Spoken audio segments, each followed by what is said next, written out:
তো hello guys, welcome back to my channel. তো ভাই সবাইকে হ্যাপি নিউ ইয়ার, বাংলার হ্যাপি নিউ ইয়ার। আমি এটা বলবো না, আমি সবাইকে বলবো শুভ নববর্ষ। তো সবাইকে শুভ নববর্ষ।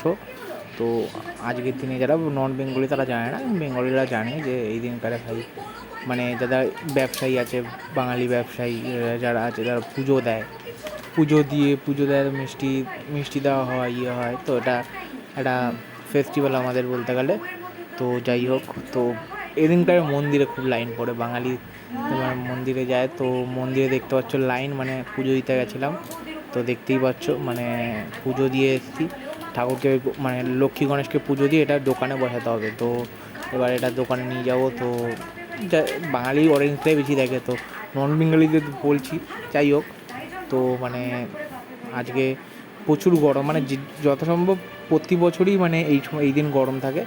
তো ওটা কোনো ব্যাপার না যে গরম থাকবে না। তো বাড়ি এসে একটু জল খেয়ে নিলাম, একটু ব্রেকফাস্টটা করে নিলাম ভাই। এবার যাবো বড়বাজারে, মানে ওখান থেকে ওখানে আমাদের মানে মাল ঠাল বাকি আছে, ওই দিনকার সবাইকে শোধ করে দিতে হয়, আর খেয়েও যা যা করবো। তো সের জন্য একটু দেখতেই পাচ্ছ চলে এসেছি এখানে। এবার বাস ধরবো 202।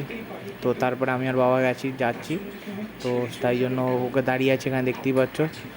তো ভাই গাড়ি ঘোড়া তো দেখতে পাচ্ছ, গরমটা এমন লেভেলের, মানে পিঠ ঘামছে, মানে সেই লেভেলের ঘামছে ভাই। সত্যি কথা বলছি ভাই, জল ক্যারি এই সময়, সানগ্লাস, জল আর টাওয়াল মাল কিছু নিয়ে রাখা ভালো, মানে এত গরম। আর বাসের মধ্যে ভাই ঝাঁকুনি গরম পুরো টোটালি, মানে কি বলবো, ঠিক আছে না ভাই। ঘরে তো জামা খুলে বসে থাকো ভাই, সব কি আর বলবো, যা গরম। তো যাই হোক, মানে এখানে তো ঝাঁকুনি খাচ্ছি, আর এদিক দিয়ে গরম লু বেরোচ্ছে ভাই বাইরে, আর কি বলবো, সেই টাইপের গরম। তবে বাঙালিরা উৎসব ছাড়ে না, এই দিনকারের উৎসবটা মানে এক একটা মন্দিরে আমি দেখলাম এত ভিড়, এত ভিড়। তো আর কি আর বলবো, মানে বাসে আজকে ভিড়টা কম ছিল, মানে আমরা তাড়াতাড়ি গেছিলাম, যেহেতু আমরা তাড়াতাড়ি পুজো দিয়েছি তার জন্য। নাহলে তাড়াতাড়ি না করলে হবে না। তো এখানে বড়বাজারে এখানে চলে এসেছি। এখানে ভাই একটা জিনিস, যে এখানে ফোনটা আমি যদি এরমভাবে নিয়ে ভিডিও করি, আমার ফোন নিয়ে কেউ পকেট হয়ে যাবে, আমার ফোন আর পাবো না আমি। কারণ এত ছোট গলি ভিতরে, আর এত ইয়ে, ধাক্কা তো কম্পালসারি, মানে এক একজনের হাত এত বড় বড়, রোগা হাতেও ধাক্কা লাগলে হাত নিজের হাতেই লাগবে। তো সেই রকম অবস্থা। তো সেই দিক দিয়ে দেখতে আমি নিজের নিজেকে ডিফেন্ড করার জন্য এখান দিয়ে একটুখানি ক্যামেরাটা একটু কমই ইউজ করেছি। তো গাইস মানে সব মাল নিয়ে নিয়েছি প্রায়। তো আর একটা জিনিস ভুলে গেছি, সেটা হচ্ছে একটা মাল ফেলে এসেছি দোকানে, যেই দোকানে কিনেছি মাল ফেলে এসেছি। তো ভাগ্য বলো চেনা লোক ছিল, তো সে পরে পাঠিয়ে দেবে। যাই হোক, মাল নিয়ে নিয়েছি, দেখতেই পাচ্ছ আমার বাবা। মানে এখানে ভিড় আর গরম, মানে থাকা যাচ্ছে না, দেখতেই পাচ্ছ। মানে ঘামে পুরো ছাদ পুরো চিপচিপ, মানে হাত জ্বালা করছে, এত গরম। মানে এটা তো শুরুয়াত, এখনও গরম বাকি আছে। তো মানে এবার বুঝতে পারছি বাবা কাজটা কত কঠিন। মানে প্রত্যেক সপ্তাহে যেতে হয় তো বাবার। তো বাড়ি চলে এসেছি, দেন দেখতে পাই, মানে বাড়ি না, দোকানে চলে এসেছি। এবার আমরা দোকান যাবো, আমি বাড়ি যাব। তো এখানে মিষ্টি আদান প্রদান চলছে। যাই হোক এবার বেরোনো যাক, চলো গাইস। তো এবার বাড়ি যাবো, চান টান করবো, মানে ঘেমে যাওয়া অবস্থা। এই একবার চান হয়ে গেছে, এবার বাড়িকে আবার চান করতে হবে, নাহলে এখন টেকা যাবে না। তো দেখতেই পাচ্ছ নিয়ে নিয়েছি, ব্যাগ নিয়ে ঝোলা নিয়ে নিয়েছি।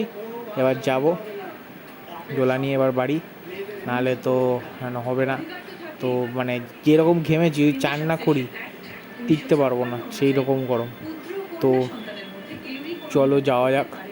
তো আমার ব্যাগের এক সাইডে এতটা ভারী হয়ে গেছে যে মানে মনে হচ্ছে না এক সাইডে এরকম পড়ে যাবো না, এমনিতেই এনার্জি শেষ হয়ে গেছে, মানে ঘামে সব হয়ে গেছে, আর এনার্জি কোথা দিয়ে পাবো। তো যাই হোক চলো। তো দেখতেই পাচ্ছ বাড়ি এসে ভাই জল আগে, ভাই জল কতক্ষণ খাইনি, মানে জল গলা পুরো শুকিয়ে গেছে। আর আমি একটা ভুল কাজ করেছি, আমি জল ওখান দিয়ে কিনেও নি, কিনতেও ভুলে গেছি। একটা দোকান দিয়ে ওই কোল্ড ড্রিঙ্কস দিয়েছিলো, কোল্ড ড্রিঙ্কস খেয়েছি, নাহলে আর কিছু খাইনি। তো ভাই গলা পুরো শুকিয়ে আছে। তো ভাই ভাই এসে ভাই পুরো একদম ফ্ল্যাট হয়ে গেছি টান করে, মানে এখন আর উঠতে পারবো না, মানে অবস্থা এরকম যা গরম। তো ভাই তারপরে সন্ধ্যাবেলা একটু বেরিয়েছিলাম, একজনের আমার দোকানে গেছিলাম, তো সেখানে হালকাতা করে এসেছি।